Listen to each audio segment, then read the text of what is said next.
So, yung opening hymn po, kakanta po tayo sa hymn number 85, Our Firma Foundation. And si Brother Justin Piscata po yung bibigay po na opening prayer.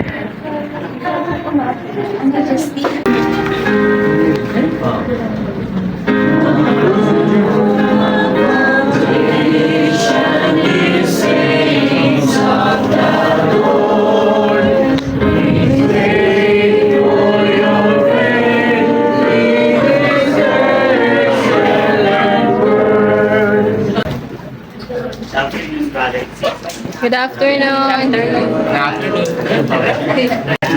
Ang topic ko is about faith and ang faith ko is pananampalataya ng Jesus Christ. And yun din po natin na nakikita ko yung saan ko yung pananampalataya ko. And yun din po yung nagbigay sa akin ng kaalaman para ipakilala sa mga naging kaibigan nananampalataya na rin. And thank you po ako dahil po naniwala po sila sa akin, sinagawa po sila sa akin. Kaya po paitulong sa namin sana. And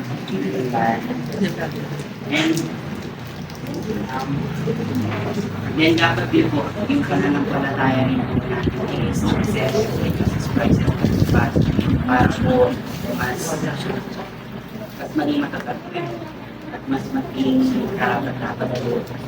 And po din po ako ngayon and ibigyan po si Irish. Ay, Derek po. Derek po. Masaya po ako at doon po masaya rin po si Jesus Christ at may mga tao, may bagong makikilala. And I live in things in His presence. Amen! Apogi.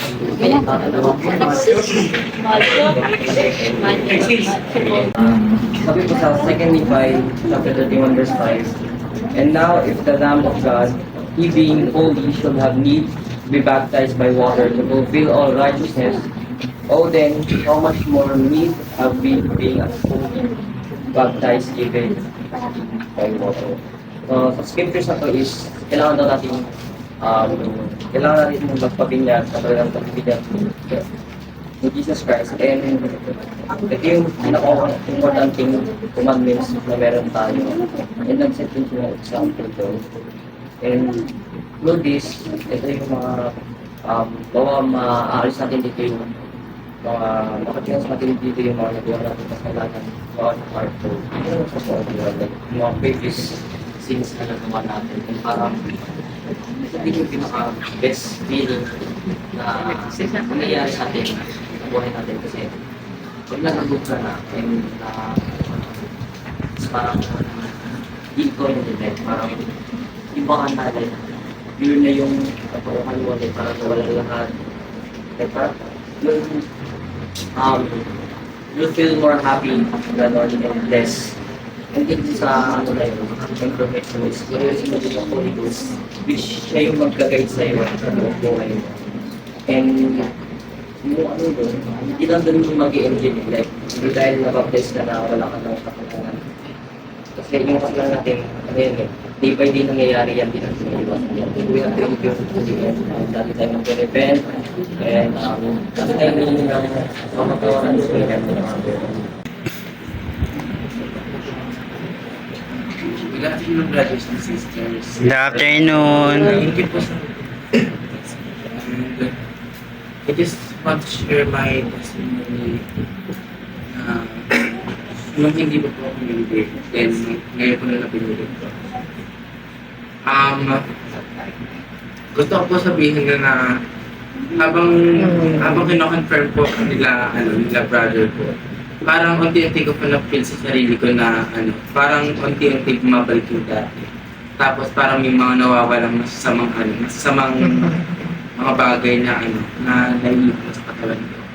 Then, nung bininigan na kanina, pagkalubog sa akin, parang na-feel ko na parang nag-ibang tao ako. Parang naging pagkaangat ko parang, uy, gana ako. Bago na to, hindi na ako yung dati. Like, parang sinabi ko sa sarili ko na gusto kong baguhin lahat ng alam kong mali na nakita ng ibang tao at gusto ko rin na iparamdam at gusto ko rin na malaman ng ibang tao na hindi lahat ng tao hindi kaya magbago. Hindi lahat ng tao lagi mag-iipis o galing. And gusto ko rin pong pasalamatan sila Lawrence, sila Horace family. And syempre po sila Sister Luisa, sila Brother Harry, tutulungan po sa akin na naging gabay ko po para makakalit po sa akin. Yan, lalo po mga elder ko na gusto ko rin po sabihin na napakalaking tulong po mo ako. Isang malaking opportunity na naging member ako ng simbahan. At least pag nahihirapan na ako or may mga pagsubok sa buhay, lagi ko lang ipag-pray kila Heavenly Father in Christ. And I know na proud sila Heavenly Father in Jesus Christ na kanya dahil pag-ibig ako sa kanya. And I look to Jesus Christ. Amen! Welcome ka sa pamilya ng Baliwagos. And, syempre, gusto ko rin magpasalamat. Wala kang magpasalamat ko sa Cora, sa mga taong tumulong po, kay Brother Jerry, sa mga recently na mga meron sa simbahan. Basta kung may kailangan tulong, huwag ka makiyak sa amin. Sa amin bishop, sa amin tatlo. Kung kailangan mo ng pera, kailangan mo ng payo, bigyan ng payo. Kung naiyak ka na Christine or kung naiyak ka na sa amin, Kuya Alice yan. Damay siya kayo. Ang dami, di ba? So yung mga farewell. Sa lagi mong tandaan niya, iba yung ang simbahan para sa akin. So sa linggo, welcome ka sa simbahan, ulit sa sacrament. Welcome ka lang sa sacrament doon sa taas. Kasi na-confirm ka na ngayon. So maging ka lang lagi sa practice ng Holy Ghost. Meron ka ng companion, hindi mo siya nakikita pero siya yung tutulong sa iyo lalo na sa mga desisyon na nahihirapan ka. Kaya kailangan lagi ka lang makikinig sa kanya. No? Kapag may mga desisyon ka nahihirapan or may mga choices ka na nahihirapan mo piliin, pakinggan mo lang yung companionship. No? Siya yung lagi mong kasama, kahit sa pagtulog mo kasama. Pero kapag nakakagawa ng pagkakamali, umiiwala yung presence ng Madalas dito sa akin.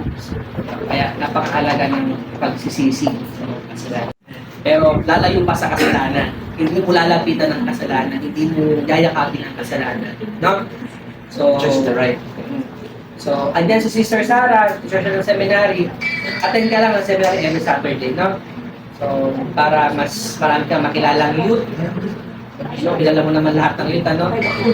Hindi lahat. So, yan. Marami pang mga nag-aabang na activity para sa mga kabataan. In Jesus Christ. Amen! Congrats! Congrats, bro. Congrats, bro.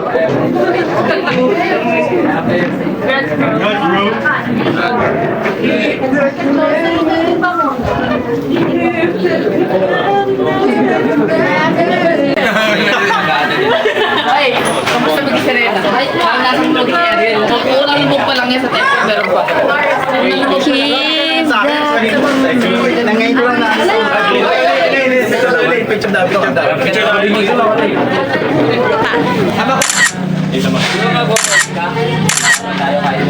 Noy, may lapit ka pa.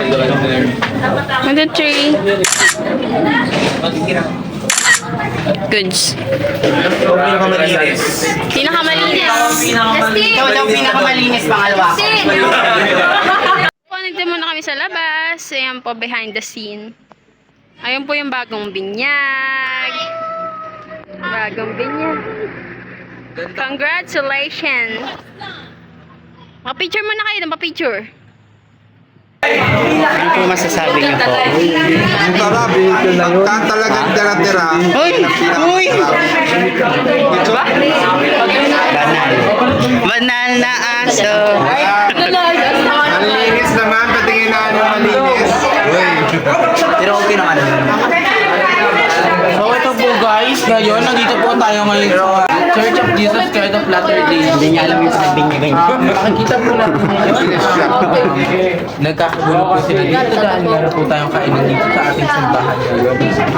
Dito kami po i-congrats sa sarili ko na bilang member. Bilang ngayon na isang member. Hindi ka nasuwang. Simbahan. Tanggal na ang mutya mo sa katawan. Nilubog mo na lahat. Ganda oh. Ay, Na ako mabinyagan. Ay, ganda. Ating siwa ng fight. Ating siwa ng fight. hey. Sabi nga ni Elder Aris, ay ni Brother Ari, eat. Turo sa malayo. Turo sa'yo. Magaling niyo mo. Yo, syempre ikaw din, dami mong ginampanan. Host, dancer, lahat na. Kumukuha kayo. Hi Elder Teacher, kamusta sa Amerika? Wait talaga yan. Pwede naman. Hindi natanong sa kami yan. Hindi na shoot. Hello brother Matt. Nakapila pa kami eh. Saan? Wala agad. Susunod yung kutsara tinidor. Alis buntis. Ate! Tablag niya ate. Ay! Ay, si brother.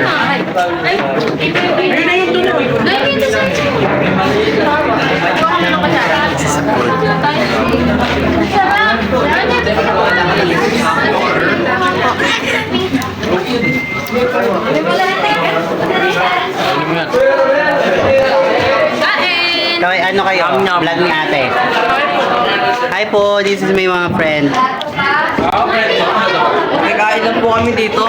Maganda pa kumakain pangapat na yun ah. Huwag niyong lalagyan mo na ito ng kasalanan na nalambat na siya ngayon. Ito sabi ni Nanay Rita. Yeah, kahit di mo kang hindi. Hindi nga siya matinapag-t-shirt.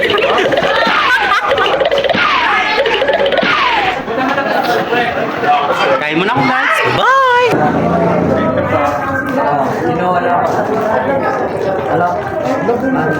So, kuya, baso, bigyan lang kita ng lava para may...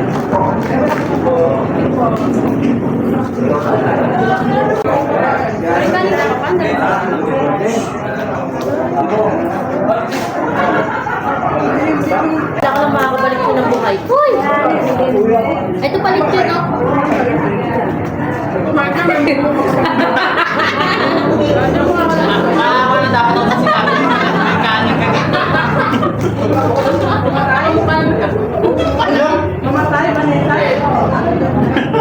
Diver! Ay, ice cream yummy. Ice cream yummy. Ang tagal ng chicken niya. Bye-bye! Kamukha siya ni Brother Roel. Bye-bye na kasi uwi na kami. Oh my God! Dito kayo sa akin. Hindi kaya ako nakapag-video. Si Boy. Oh. Uy, Si Boy hindi yung lang na-videohan eh. Nakaganon na agad. Videohan ko nga sila sa mamay loob ng pangit na yun. Kung subo niya, natakalog yun. Ayan, sila may motor sila. So kami ni Noeming mamamasahe. Look at that beautiful lady. So kailan kami tricycle. So hanggang dito na lang po ang vlog namin. Opya. Ayan po sila. Bye-bye!